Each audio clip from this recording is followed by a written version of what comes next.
அப்போ 3 சேர் ஒரு மூணு சேர் இது காலில் உள்ள ஒரு சேர் ஒன்று போட்டு வச்சுக்கிறாங்க. சுவிட்சர்லாந்துல ஜெனீவாவில் ஒன்று மக்கள் பத்திரிகை இது அரசாங்கம் இதெல்லாம் சேர்ந்ததுதான். அப்போ ஆட்சியாளரும் நல்லவரா இருக்கணும், பத்திரிகையாளரும் நல்லவங்களா இருக்கணும், 2 பேர் நல்லா இருக்கணும். இல்லைன்னா சரிப்பட்டு வராது. நீட் அப்படின்னு சொன்னா அதாவது காமனா நேஷனலைஸ்டு என்ட்ரன்ஸ் எக்ஸாம். அது காமனா மாநிலங்கள்ல சில மாநிலங்கள்ல மெடிக்கல் காலேஜ் நிறைய இருக்கும். மாநிலங்களோட உரிமை பறிப்பு வர மாதிரி மாநிலங்கள் நினைக்குது. ஏன்னா அவங்க வச்சுங்கிற ஹாஸ்பிட்டல்ல வெளியிருந்து யாரும் என்ட்ரன்ஸ் எக்ஸாம் எழுதி வேற ஒரு மாநிலத்தாங்களா இங்க வந்து படிக்க ஆரம்பிக்கிறாங்க. இந்தியா அப்படின்ற ஒரு ஒற்றுமை நேர்கோட்டுக்குள்ள எல்லாம் வந்துட்டோம் அப்படின்னா இந்த நீட் வந்து ஒரு சந்தோஷமான விஷயமா இருக்கும்.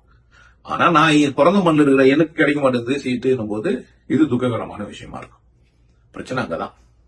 அப்போ மாநிலங்களோட உரிமை பறிப்போற மாதிரி நம்ம நினைக்கிறோம்.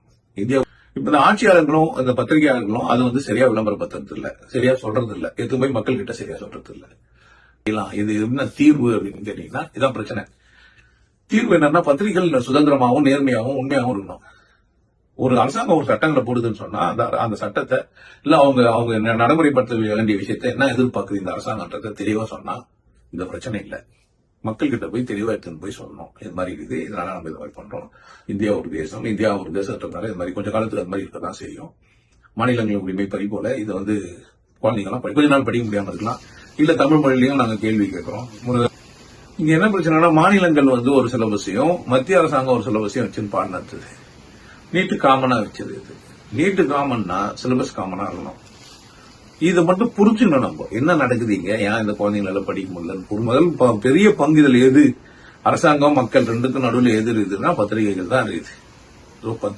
பத்திரிகை ஆசிரியர்கள் நேர்மையானவர்களா இருக்கணும், மக்கள் நலன் விரும்பிகளா இருக்கணும்.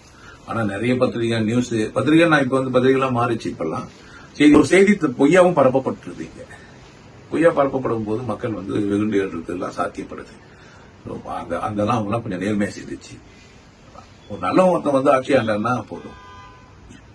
நல்லவங்க சொல்றதெல்லாம் அரசாங்கத்துக்கு வந்து சட்டமாகணும் அப்படின்னா வலிமை உள்ளவன் வச்சது எல்லாம் சட்டம் ஆகாது தம்பி. பிறர் வாழ நினைப்பவன் சொல்லுவது எல்லாம் சட்டமாகணும் தம்பி ஒரு வரி இருக்கும். நல்லா அது வந்து ஆட்சியாளர்களும் பொதுமக்கள் பாவம் என்னன்னே புரியாம இப்படிமா போராட்டத்துல போய் கலந்துக்கிறாங்க. மீண்டும் கடவுள் புரிஞ்சுக்கணும்ன்றதுனால சொல்ல வரேன். சண்டை சச்சரவு இல்லாத போராட்டம் இல்லாத ஒரு உலகத்தை உருவாக்குறதுக்கு ரொம்ப ஈஸியா ஒரு ஏதோ ஒண்ணு செய்ய போறோம்னா முன்னாடியே மக்கள் கிட்ட எல்லாத்தையும் சொல்லி ஒரு பர்மிஷன் இல்லைன்னா ஒரு இதான் நடக்க போகுது, நீட்டுனா இதுதான் இப்படிதான் ஒரு எக்ஸாம் வைக்க போறோம் முதலே சொல்லி நல்லா இருக்கலாம்.